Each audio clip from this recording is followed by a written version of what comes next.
तो यार अभी बज रहे हैं 3:30, दोपहर के 3:30 बज रहे हैं और अभी थोड़ी देर में रात हो जाएगी। एंड टेम्परेचर हो रहा है 5 डिग्री एंड फील्स लाइक में है 1 डिग्री। तो ठंड अच्छी खासी हो रही है एंड कुछ दिनों में -2 जा सकता है। तो ये पार्क का व्यू है और अब थोड़ी देर में रात हो जाएगी। So welcome back to another vlog guys, I hope सब अच्छे होंगे। तो यार इस वीडियो में हम कंपेयर करेंगे दो कंट्रीज़ को। एक अपना यूके रहेगा, दूसरा फिनलैंड रहेगा।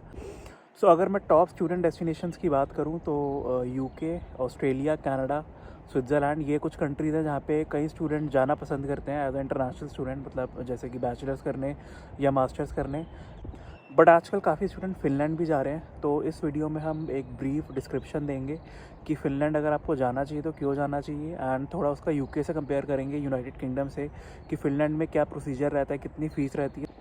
सो हम पहले बात करेंगे यूनिवर्सिटी की फ़ीस की कि फ़िनलैंड में कितनी अप्रॉक्स एवरेज फ़ीस रहती है, यूके में कितनी फ़ीस रहती है।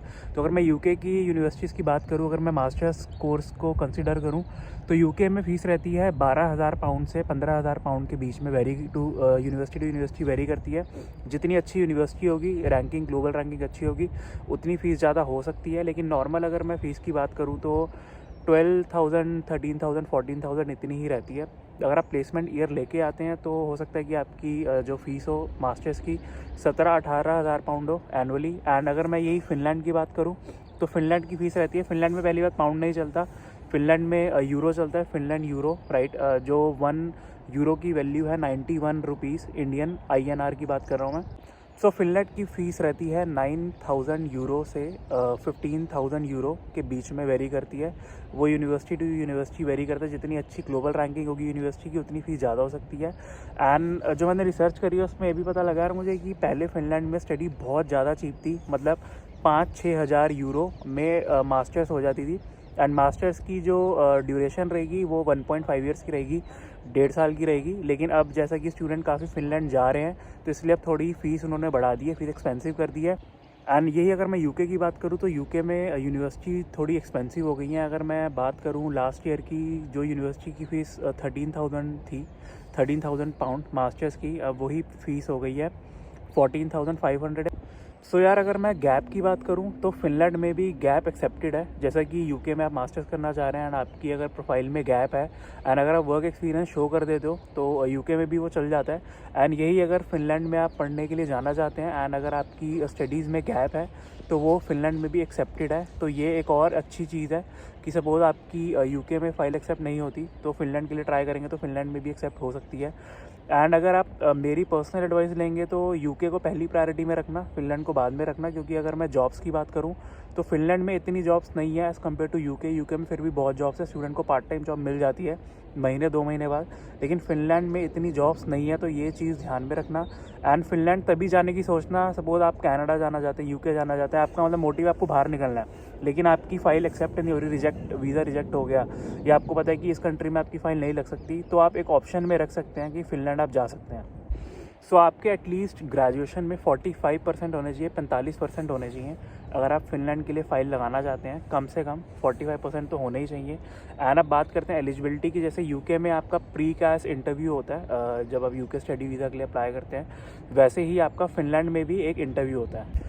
आपको एक एंट्रेंस एग्ज़ाम क्लियर करना होता है फ़िनलैंड के लिए। एंड उसके बाद अगर आप वो क्लियर कर देते हैं तो 5 मिनट का आपका GDE राउंड होता है, ग्रुप डिस्कशन, जिसमें आपको कुछ टॉपिक दिया जाता है एंड आपको 5 मिनट के लिए नॉन स्टॉप बोलना पड़ता है। एंड वो क्लियर होने के बाद ही आप फिनलैंड पढ़ने जा सकते हैं, राइट। उसमें पास होना मैंडेटरी होता है। एंड यार एक और पॉइंट मैं ऐड करना चाहूँगा, जैसे कि आपको पता है कि जो यूके यूनिवर्सिटीज़ हैं वो Haryana, Punjab and I think कुछ यूनिवर्सिटी गुजरात बोर्ड भी एक्सेप्ट नहीं कर रही, क्योंकि ये स्टूडेंट मतलब काफ़ी क्या करते हैं, एडमिशन ले लेते हैं यूनिवर्सिटी में, बीच में से यूनिवर्सिटी छोड़ देते हैं, तो काफ़ी यूनिवर्सिटी को लॉस होता है। तो फिनलैंड में ऐसा कुछ भी नहीं है, फिनलैंड सारे बोर्ड्स एक्सेप्ट करता है, पंजाब हो, हरियाणा हो, गुजरात हो। सो यार अगर मैं एक मेन इंपॉर्टेंट पॉइंट की बात करूँ, लैंग्वेज, तो फिनलैंड अगर आप जाने की सोच रहे हैं तो फिनलैंड में इंग्लिश बहुत कम चलती है। फिनलैंड में जो 2 मेन लैंग्वेजेस चलती है, एक है फिनिश, एक है स्वीडिश। तो अगर आप ये लैंग्वेजेस सीख के जाते हैं फिनलैंड में तो आपके लिए बेनिफिशियल रहेगा इन टर्म्स ऑफ लॉन्ग, अगर आप लॉन्ग रन के लिए सोच रहे हैं फिनलैंड में, अगर आपको PR के लिए अप्लाई करना है, जॉब्स के लिए अप्लाई करना है। देखो लेबर जॉब्स के लिए कोई लैंग्वेज की रिक्वायरमेंट नहीं होती। लेकिन अगर आपको लाइक सॉफ्टवेयर इंजीनियर हैं या कस्टमर सर्विस में ऐसे कोई जॉब करनी है, स्किल्ड वर्कर जॉब करनी है, तो उसके लिए आपको लैंग्वेज आनी ज़रूरी है। तो वो आपके चांसेस बढ़ा देते हैं अच्छी जॉब मिलने के। तो यार अब एक मेन पॉइंट की बात करते हैं, क्योंकि अगर मैं स्टूडेंट्स की बात करूँ, काफ़ी स्टूडेंट्स का मोटिव रहता है पीआर, परमानेंट रेसिडेंस। अगर किसी कंट्री में जा रहे हैं तो काफ़ी स्टूडेंट्स का मोटिव ये रहता है, माइंड में ये रहता है कि यार हमें वहाँ की पीआर चाहिए। तो फिनलैंड का पीआर लेने का प्रोसेस क्या है, तो इस बारे में बात करते हैं। तो यूके का तो आपको पता ही होगा कि 5 साल के लिए आपको स्पॉन्सरशिप चाहिए। कोई भी एम्प्लॉयर आपको 5 साल का स्पॉन्सर कर देता है। 5 साल स्पेंड करने के बाद आपको यहाँ पे ILR मिल जाता है। ILR मतलब PR ही होता है, indefinite leave to remain, ILR की फुल फॉर्म होती है। और यही अगर मैं फ़िनलैंड की बात करूँ, फ़िनलैंड में ये एक अच्छी चीज़ है कि 4 साल आप वहाँ पे काम कर लेते हैं तो उसके बाद आप PR के लिए अप्लाई कर सकते हैं। एंड उसमें लैंग्वेज बैरियर भी नहीं है, कोई ऐसा एडिशनल लैंग्वेज ऐड करने की आपको ज़रूरत नहीं है। एज़ पर नाउ गवर्नमेंट ने अभी मतलब जो गवर्नमेंट की गाइडलाइंस के अकॉर्डिंग है। लेकिन फ्यूचर में हो सकता है कि वो फिनिश या स्वीडिश लैंग्वेज मैंडेटरी कर दें। आपको ये लैंग्वेज आनी चाहिए, उसका एग्ज़ाम आप क्लियर करेंगे तभी आप PR के लिए अप्लाई कर सकते हैं। तो ये बात चल रही है अभी, आई एम नॉट श्योर कि कभी इम्प्लीमेंट हो जाए, तो इस चीज़ का ध्यान रखना। तो ये वीडियो थी फिनलैंड एंड UK के ब्रीफ कंपैरिजन में।